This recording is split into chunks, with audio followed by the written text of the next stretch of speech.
கரூரில் நடந்த பிரச்சனையை பார்த்துருப்பீங்க. எவ்வளோ ஒரு துயரமான ஒரு விஷயம். நாம் ஒரு நல்லது நினச்சி தான் வந்தோம். ஆனால் அங்கே எல்லாமே தவறாக நடந்துருச்சு.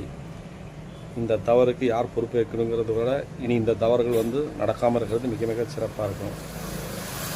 உங்களுக்கு எப்படி பாதுகாப்புக்காக பலர் உறுதுணையாக இருக்கிறாங்களோ அதே மாதிரி உங்களை பார்க்க வரக்கூடிய பொது ஜனத்துக்கு நீங்கள் கண்டிப்பாக பாதுகாப்பு கொடுக்கணும்.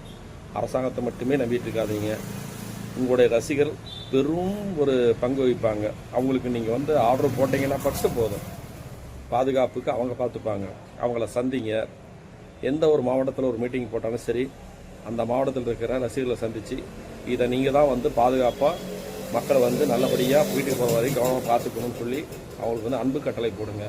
கண்டிப்பாக அவங்க பெரிய அளவுக்கு செய்வாங்க. காவல்துறை செய்து அதை விட இன்னும் கொஞ்சம் சிறப்பாக கூட அவங்க செய்வாங்க. ஏன்னா இன்றைய இளைஞர்கள் சாதாரணமாக அவங்களுக்கு இட போட்டுறாதீங்க. அவங்க ரொம்ப சிறப்பாக செய்வாங்க.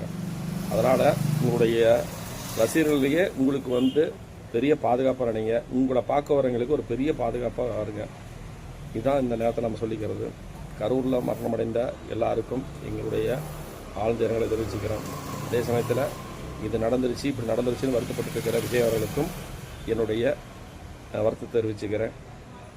இனி இந்த மாதிரி நடக்காமல் இருக்கும்.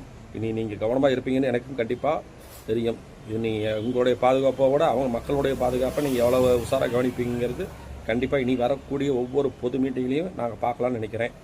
அதனால் அதை உறுதிப்படுத்துங்க.